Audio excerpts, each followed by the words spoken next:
갈라디아서 말씀을 함께 읽었습니다. 말씀 제목은 믿음 안에서 사는 삶이라. 본문을 읽다가 보면 그런 말씀이 나오고 있습니다. 제목을 이렇게 잡았습니다.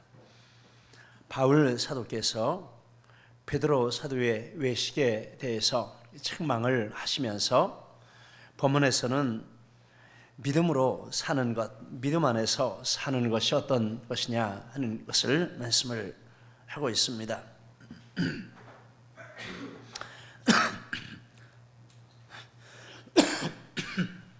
바울 사도는 자기가 헐었던 것을 다시 세우면 스스로 범법하는 자로 만드는 것이라 18절에 말했습니다. 내가 헐었던 것을 다시 세우면 내가 나를 범법자로 만드는 것이라. 헐었던 것을 다시 세운다 하는 것은 율법주의로 다시 돌아간다라는 말씀이 되겠습니다. 예수 믿는 사람, 당시 이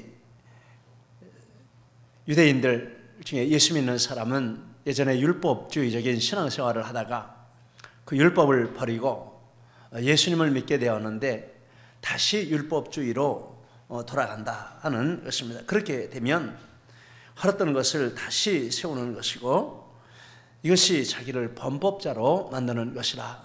두 가지 의미를 찾아보았습니다. 스스로 진리가 아니라고 버린 것을 다시 진리라고 하고 허리로 돌아가는 것은 자신의 일관성을 부정하는 행위가 됩니다. 아니라고 한 것을 또다시 그것이라고 하고 하는 일관성이 없는 행위죠.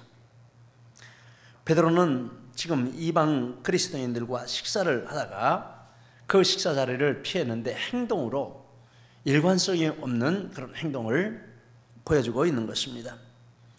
헐었던 것을 다시 세우는 것을 행동으로 하고 있습니다. 우리는 믿는 대로 믿음에 합당하게 일관성 있는 신앙생활을 해야 하는 줄 믿습니다. 두 번째, 율법주의로 다시 돌아가는 것은 예수님을 버리고 배반하는 것입니다. 예수님을 구주로 믿었다가 예수님을 버리고 다시 율법주의로 가는 것입니다. 예수님을 버리고 배반하는 것이죠.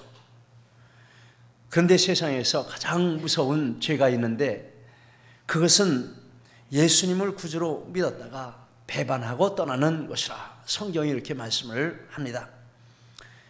히브리서 6장 4절 이하에 한번 빛을 받고 하늘의 은사를 맛보고 성령에 참여한 바 되고 하나님의 선한 말씀과 내세의 능력을 맛보고도 타락한 자들은 다시 새롭게 하여 회개하게 할 수 없나니 이는 그들이 하나님의 아들을 다시 십자가에 못 박아 드러내 놓고 욕되게 함이라.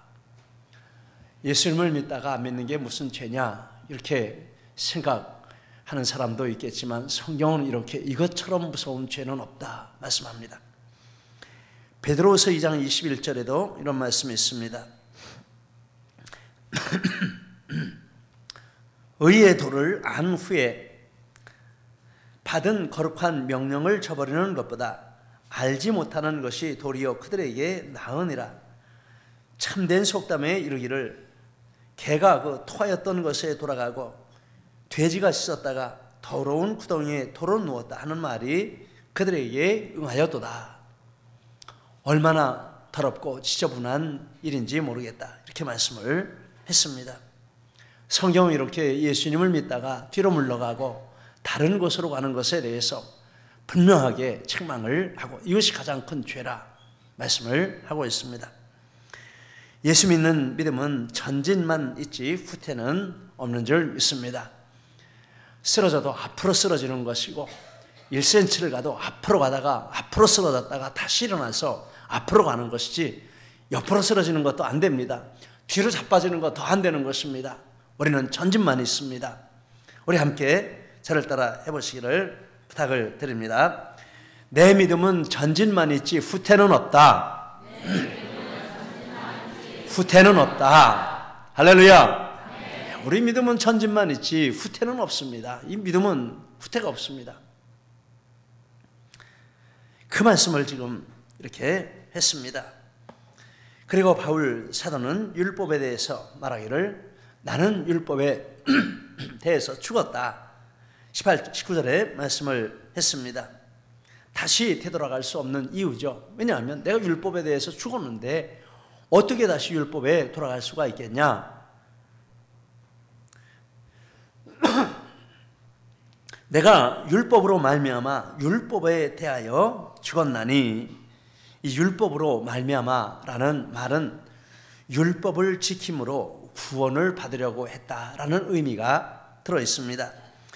메시지 성경에 보니까 하나님을 기쁘시게 하려고 나는 율법을 지키는 것을 힘썼다, 이렇게 말씀을 했습니다. 율법으로 말미암아, 율법을 지키는 이것으로 하나님을 기쁘시게 하도록 노력을 했다라는 것입니다.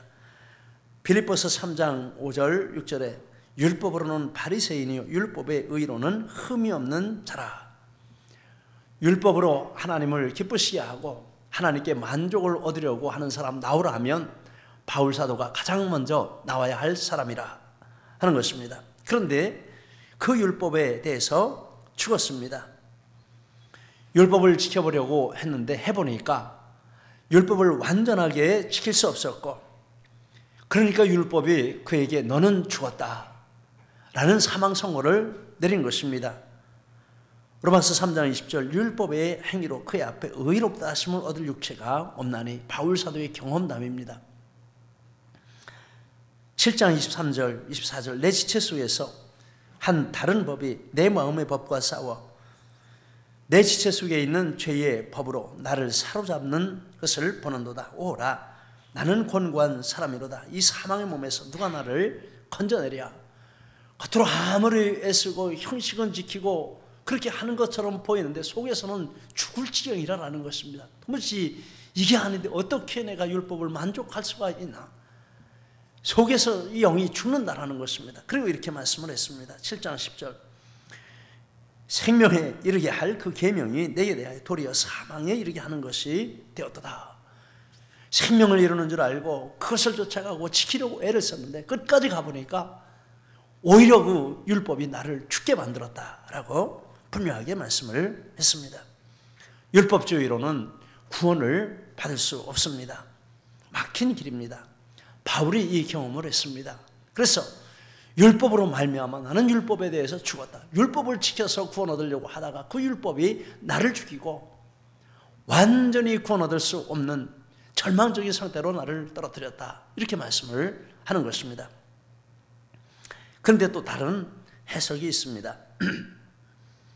말씀을 통해서 율법주의로는 구원받지 못함을 깨달았다. 이렇게 번역한 성경도 있습니다.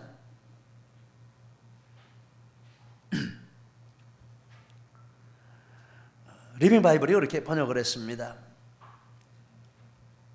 율법을 순종함으로 하나님의 호의를 얻으려고 하는 그것이 완전히 잘못된 것임을 나는 성경 공부를 통해서 깨달았다. 이렇게 말씀을 했습니다. 그래서 앞에 율법으로 말미암아는 성경을 열심히 공부함으로 진심으로 성경의 뜻을 알려고 공부함으로 그 공부를 통해서 율법에 대해서 죽었다. 이 율법을 지켜서는 구원받을 수 없다라는 것을 깨닫게 되었다. 이렇게 리빙 바이블은 번역을 했습니다. 바울은 로마서를 시작하면서 복음에 대한 확신을 말씀을 하고 있습니다. 1장 16절, 17절 상반절까지 내가 복음을 부끄러워하지 아니하노니 이 복음은 모든 믿는 자에게 구원을 주시는 하나님의 능력이 됨이라. 먼저는 유대인에게요 그리고 헬라인에게로다. 복음에는 하나님의 의가 나타나서 믿음으로 믿음에 이르게 하나니. 이건 정말 복음의 핵심이죠. 로마서 나머지 구절은 나머지 모든 내용은 이 구절에 대한 주석입니다. 해석이고 설명입니다. 이 구절이 로마서의 핵심 구절입니다. 그런데 이 확신을 어떻게 가지게 되었습니까? 율법주의자였던 바울이 어떻게 이 확신을 가지게 되었습니까? 그 확신은 구약 성경에 근거한 것입니다. 로마서 1장 17절 하반절에 보면 기록된 바 오직 의인은 믿음으로 말미암아 살리라 함과 같으니라. 이런 확신을 얻게 된 그 배경이 있는데 구약 성경을 통해서 내가 이것을 얻었다 이렇게 말하는 거죠. 구약 성경 하박국서 2장 4절 의인은 그의 믿음으로 말미암아 살리라. 우리가 아는 대로 바울 사도는 다메섹 도상에서 예수님을 만나고 예수님을 믿고 회심을 했습니다.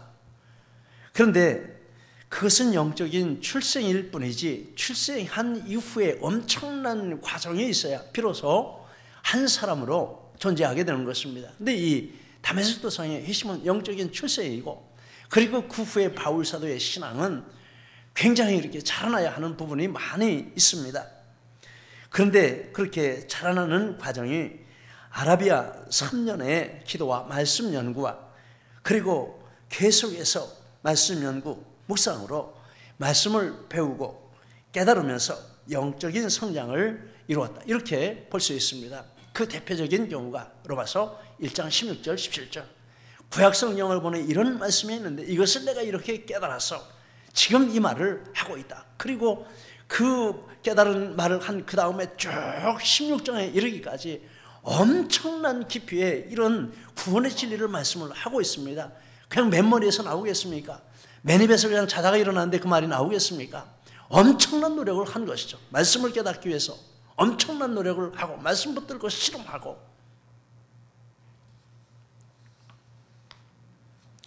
그 또한 얘가 마틴 루터입니다. 여러분 루터의 신분이 뭔지 아셔요? 루터는 신부님이었습니다. 천주교 신부님이었습니다. 그래서 천주교는 행위구원입니다. 행위로 구원을 얻으라. 고행을 하라. 뭐 이런 행위로 하라. 저런 행위로 하라. 많은 고행을 했는데 그래서 구원을 받아야 되고 마음에 만족이 있어야 되는데 아무리 고행을 해도 마음에 만족이 없습니다. 그래서 그는 고민을 했습니다. 1512년 29살 되었을 때 신학박사 학위를 받았습니다. 그리고 1517년 비텐베르크 대학에서 성경을 가르치게 되었습니다. 그래서 성경을 가르치게 되었으니 성경을 안 볼 수가 없죠. 계속 성경을 읽고 묵상하고 연구하고 처음에 히브리서를 가르치고 시편을 가르치고 로마서를 가르치고 이렇게 성경을 연구하고 가르치게 되었는데 시편을 강의하면서 하나님에 관해서 새로운 지식을 가지게 되었습니다. 특별히 하나님의 의에 대한 연구를 하게 되었습니다. 성경에 보면 시편에 보면 하나님은 의의 하나님이시다. 내 의의 하나님이시요 공의의 하나님께서 갚아주옵소서 뭐 이런 말씀들이 쭉 나오고 있는데 이 의가 뭐냐 이것을 깊이 연구하고 묵상하면서 그가 깨달은 것이 있는데 하나님의 의를 죄된 인간에 대한 하나님의 형벌로 이렇게 해석을 했습니다. 죄지은 자에게 벌 주시는 것이 하나님의 의다. 그런데 그렇게 해석을 하고 나서 하나님이 무서워서 벌벌 떨었습니다. 자다가도 벌떡 일어났습니다. 내가 이렇게 죄가 많은데 하나님이 내게 오시면 내가 어떤 형벌을 받아야 되고 얼마나 하나님의 진노의 대상이 될까 늘 마음을 눌렀습니다. 그 다음에 시편을 마치고 로마서 강의를 시작을 했는데 로마서를 연구하면서 거기서 발견한 핵심 단어도 하나님의 의였습니다. 시편에도 하나님의 의 때문에 씨름을 하고 지금 두려운 하나님이 되어서 마음에 눌리고 벌벌 떨고 있는데 근데 로마서에 보니까 하나님의 의예요. 야 여기에도 하나님의 의가 나오는구나. 그래서 로마서를 쭉 공부를 하면서 보니까 특별히 로마서 1장 17절 말씀을 붙들고 그 변화가 되었는데 이 말씀을 보니까 이 말씀은 형벌 개념이 아니라 하는 것을 발견했습니다. 시편에서 발견한 하나님의 의하고 여기서 말하는 하나님의 의는 다르다라는 것을 알게 되었습니다.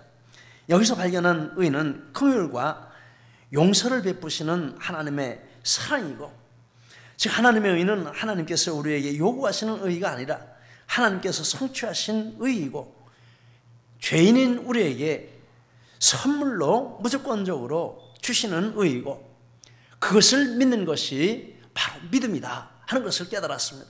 이신칭의의 진리를 확신을 하게 되었습니다. 그리고 여기서 종교개혁의 역사가 일어나는 것입니다. 그러면서 이 말씀을 깨달으면서 그 영혼의 자유를 얻게 되고 밝은 빛 가운데 들어가게 되고 너무 기쁘고 감사해서 날마다 감격하고, 그러면서 로마 교회 이런 잘못된 교리에 대해서 전쟁 선포를 한 것입니다.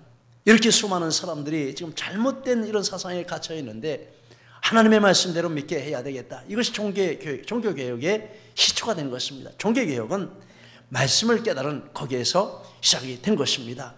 여러분, 우리 한 사람이 말씀을 바로 깨닫는 이것이 얼마나 위대한 일인지 모릅니다. 바울 사도도 그 말씀을 보니까 이렇게 말씀을 깨닫고 그것을 자기 핵심 신앙의 내용으로 삼고, 그리고 로마서를 쭉 이어져가고 다른 모든 성경도 그 기초 위에서 기록이 된 것을 읽어보면 알 수 있습니다. 그래서 율법을 지켜서 구원을 얻으려는 생각을 버렸다. 19절, 율법에 대하여 죽었다. 메시지 성경에 보니까 율법의 사람이 되어서 하나님의 사람이 되려는 노력을 포기했다, 이렇게 말씀을 했습니다. 율법으로 말미암아 율법에 대하여 죽었다. 그리고 바울 사도는 율법에 대해서 죽은 목적을 말씀을 합니다. 19절 하반절, 이는 하나님께 대하여 살려 함이라. 원래는 하나님께 율법으로 살려고 했는데 율법이 이룰 수가 없어요. 그러니까 율법에 대해 죽은 것입니다. 그리고 다른 길을, 하나님께 대해 살려는 다른 길을 자기가 찾게 되었다라고 말하는 것입니다. 하나님에 대하여 살려 함이라. 하나님과 바른 관계, 살아있는 관계를 만들어야 하는데 그것을 위해서 먼저 율법을 버렸다라는 것입니다. 그리고 하나님과 바른 관계로 살아가는 삶이 무엇인지, 그리고 그것이 어떻게 가능한지를 20절에서 말씀을 하고 있습니다. 20절 말씀, 우리 읽으실 분은 읽으시고 또 암송하는 분은 한번 암송을 하시고 다 같이 한번 하도록 하시겠습니다. 시작. 내가 그리스도와 함께 십자가에 못 박혔나니 이제는 내가 사는 것이 아니요 오직 내 안에 그리스도께서 사시는 것이라. 이제 내가 육체 가운데 사는 것은 나를 사랑하사 나를 위하여 자기 자신을 버리신 하나님의 아들을 믿는 믿음 안에서 사는 것이라. 이 앞부분은 하나님께 대하여 사는 삶이 무엇인지 하는 것을 말씀을 하고 있습니다. 하나님께 대하여 사는 삶, 첫째, 그리스도와 함께 십자가에 못 박히는 것입니다. 20절 첫 번째, 내가 그리스도와 함께 십자가에 못 박혔나니. 그리스도와 함께 십자가에 못 박히는 이것이 하나님에 대하여 사는 삶의 첫걸음이라 하는 것입니다. 그럼 이 말씀은 무슨 뜻입니까? 이 말씀은 법적으로 이루어졌다라는 의미가 있습니다. 예수님을 믿는 그 순간에 우리 옛사람이 예수님과 함께 십자가에 못 박혀 죽은 것이 법적으로 확정이 되었다라는 뜻입니다. 로마서 6장 8절, 우리가 그리스도와 함께 죽었으면 또한 그와 함께 살 줄을 믿느니. 골로새 2장 20절, 너희가 그리스도와 함께 죽었거든.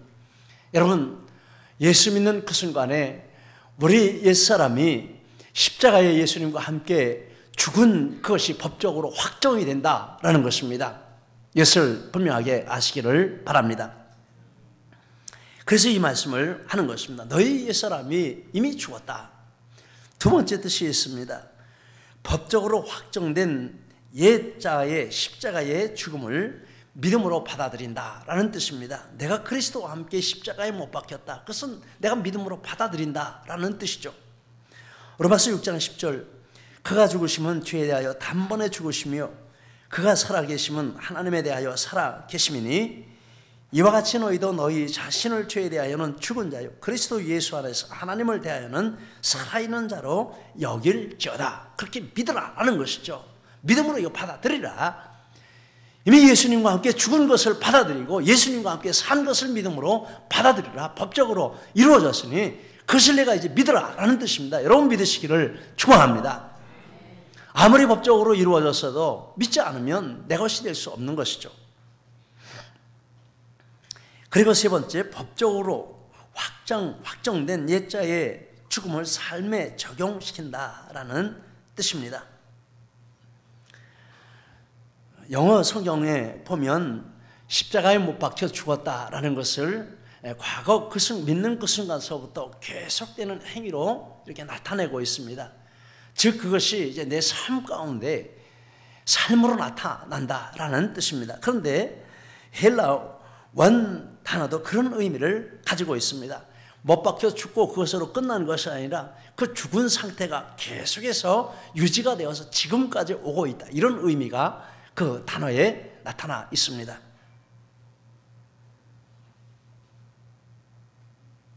그리고 또 한 가지 의미가 있는데 예수님께 배우고 본받는다라는 뜻입니다. 내가 그리스도와 함께 십자가에 못 박혔나니, 이 말씀을 곰곰이 생각해 보면 예수님에게 십자가에 못 박힌 것이 무엇인지를 배운다라는 의미가 있다라는 것입니다. 메시지 성경에 그렇게 했습니다.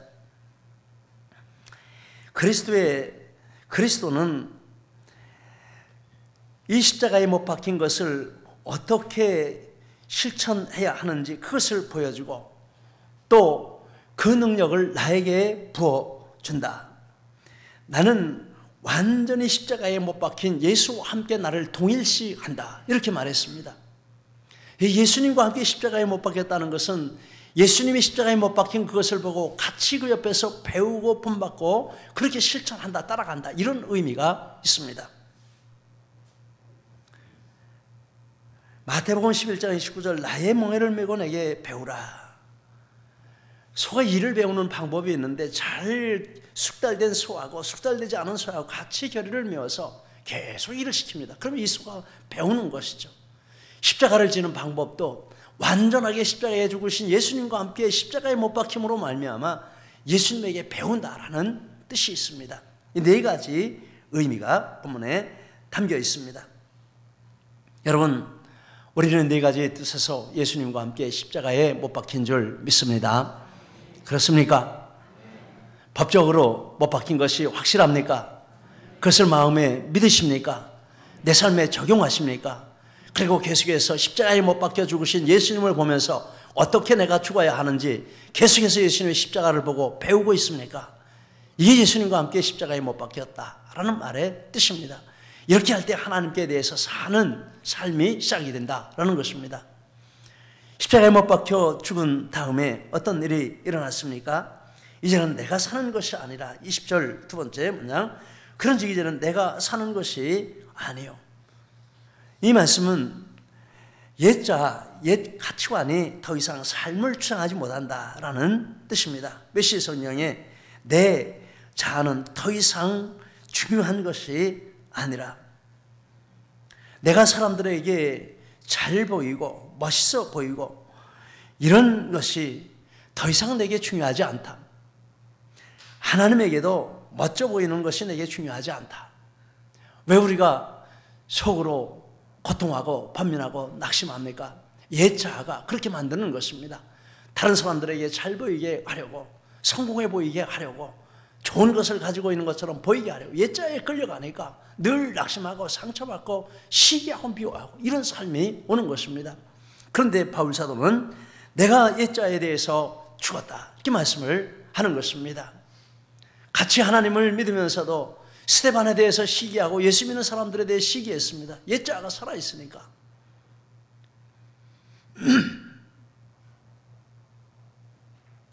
우리 예수님을 믿으면 우리 속에서 옛 자아가 죽는 이런 경험을 하게 될 줄 믿습니다. 로마서 6장 6절 우리가 알거니와 우리 옛사람이 예수와 함께 십자가에 못 박힌 것은 죄의 몸이 죽어 다시는 우리가 죄에게 종노릇하지 아니하려 하매니 14절 죄가 너희를 주장하지 못하리니 는 너희가 법 아래 있지 아니하고 은혜 아래 있음이라. 그래서 옛 자아가 우리를 주장하지 못하고 옛 자아가 끌고 가는 큰 은력이 멈춰지고 이제는 그런 것에서 자유하는 이런 은혜를 우리가 누리고 있습니다. 아멘입니까?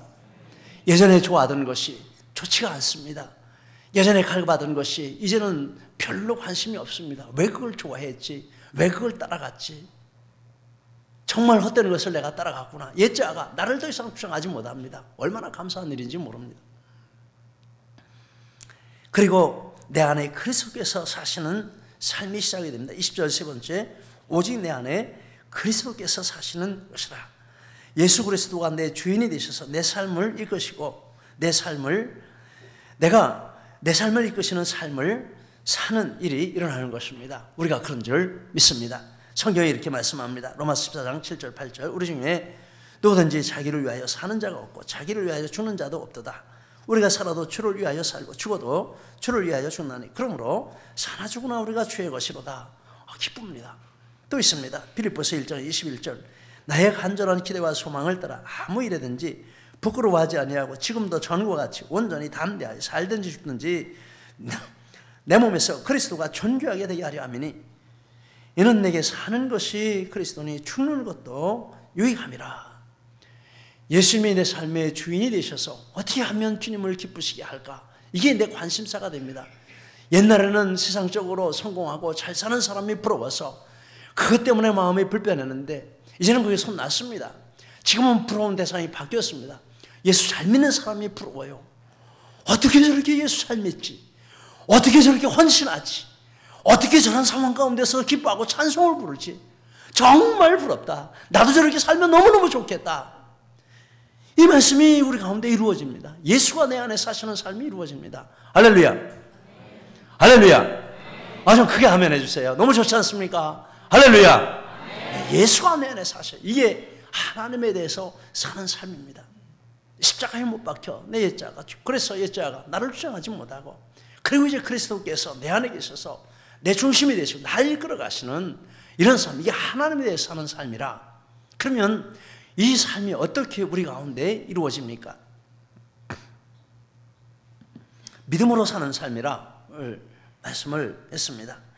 하나님에 대해 살게 하는 믿음이 있는데 그 믿음에 대해서 20절 하반절에서 말씀을 하고 있습니다. 이런 삶을 살게 하는 그 믿음이 무엇일까 궁금합니다. 세 가지로 살펴볼 수 있습니다.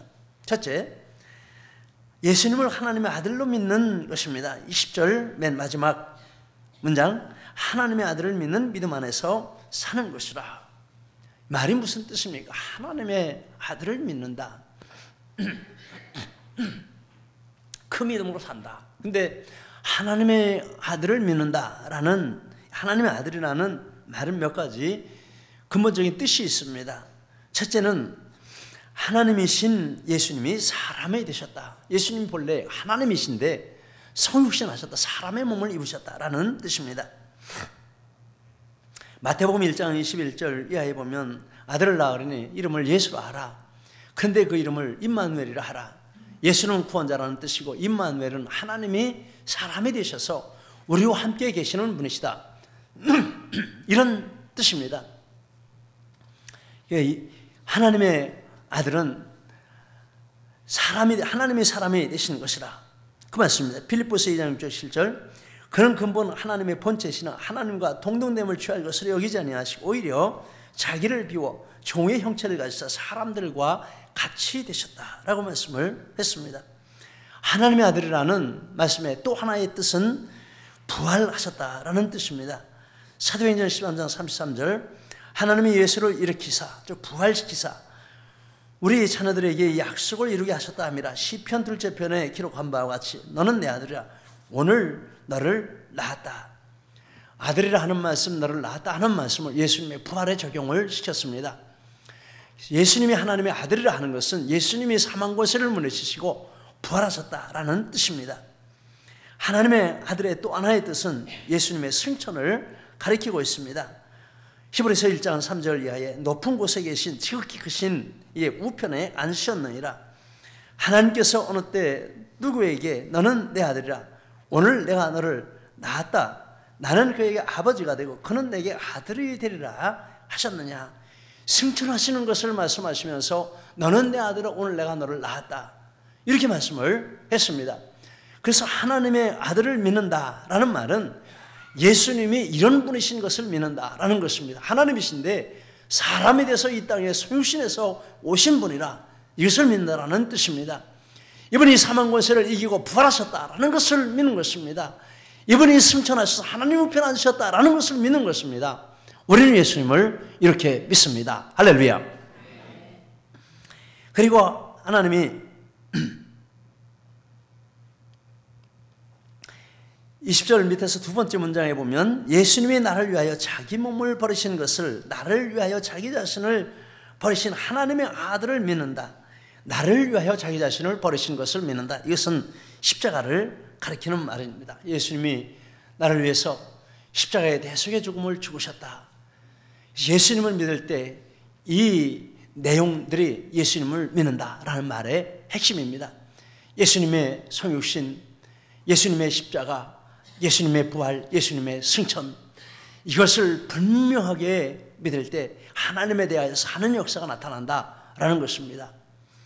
그리고 또 말씀하시기를 예수님이 이 모든 일을 나를 사랑하셔서 행하셨다. 23절 밑에서 세 번째, 이제 내가 육체 가운데 사는 것은 나를 사랑하사 나를 위하여 자기 자신을 버리신 하나님의 아들을 믿는 믿음만 사는 것이라. 왜 예수님이 그 일을 하셨는가? 그것은 나를 사랑하셨기 때문에 예수님이 그런 일을 하셨다라고 말씀을 하는 것입니다. 바울 사도를 변화시킨 것이 바로 하나님의 예수님의 이 사랑이었습니다. 내가 무엇인데 하나님이 사람이 되어서 이 세상에 오시고 십자가를 지고 죽으시고 나를 의롭다 하시기 위해서 부활하시고 또 승천하시고, 내가 무엇인데 하나님이 이렇게 사랑을 나에게 베풀어 주셨는가?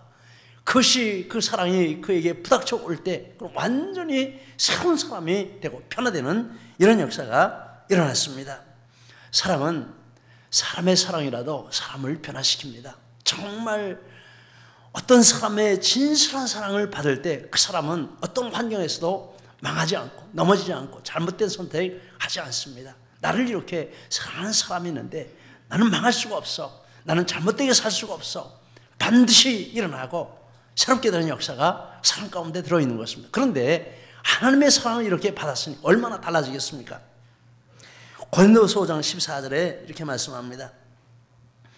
그리스도의 사랑이 우리를 강권하신다. 리빙 바이블에 보니까 그리스도의 사랑이 나를 컨트롤한다. 그 사랑이 강권한다라는 건 나를 막 끌고 간다라는 것이죠. 나를 컨트롤한다. 메시 성령이 이렇게 말씀했습니다. 그리스도의 사랑에 내가 크게 감동을 해서 내가 하는 모든 일의 첫 번째 단어도 그리스도의 사랑이고 마지막 단어도 그리스도의 사랑이라. 모든 것이 다 그리스도의 사랑 때문에 나는 행하고 있다. 이렇게 말했습니다. 이 강권한다라는 말을 이렇게 표현을 했습니다. 맞는 줄 믿습니다. 완전히 그를 변화시킨 것이죠. 그러면서 15절에 말하기를 그가 모든 사람을 대신하여 죽으시면 살아있는 자들로 하여금 다시는 그들 자신을 위하여 살지 않고 오직 그들을 대신하여 죽었다가 다시 살아나신 이를 위하여 살게 하려 하심이라. 이 사랑이 자기의 사랑인 것이 믿어지고 그 사랑이 자기 영혼 가운데 들어오게 되면 앞에 말씀드린 십자가에 못 박혀 죽고 옛자가 죽고 새 그리스도가 내 삶을 주장하시는 삶이 되고 그리고 하나님께 대해 살아있는 삶을 사는 이런 역사가 일어나는 것입니다. 이것으로 우리는 믿습니다. 그러므로 바울은 하나님이 주신 이 신칭의 은혜를 피하지 않는다. 21절에 말했습니다. 내가 하나님의 은혜를 피하지 아니하노니 만일 의롭게 되는 것이 율법으로 말미암으면 그리스도께서 헛되이 죽으셨느니라. 말도 안 되는 것이죠. 이 바울에 서 있는 이 자리에 가 있으면 정말 다른 어떤 것도 생각할 수 없는 것입니다. 예수 그리스도를 믿음으로 내가 의롭게 되었고 그리고 하나님 앞에 이런 삶을 내가 산다 하는 건 너무나도 당연하고 합당한 일인 줄 믿습니다. 우리도 이 은혜를 피하지 말아야 할 줄 믿습니다. 살아도 이 은혜로 살고 또 죽어도 이 은혜를 붙들고 죽는 이것이 우리 그리스도인의 축복이요 은혜요 우리의 삶의 핵심인 줄 믿습니다. 이런 은혜가 우리 모두에게 충만하시기를 예수님 이름으로 축복합니다. 기도하시겠습니다.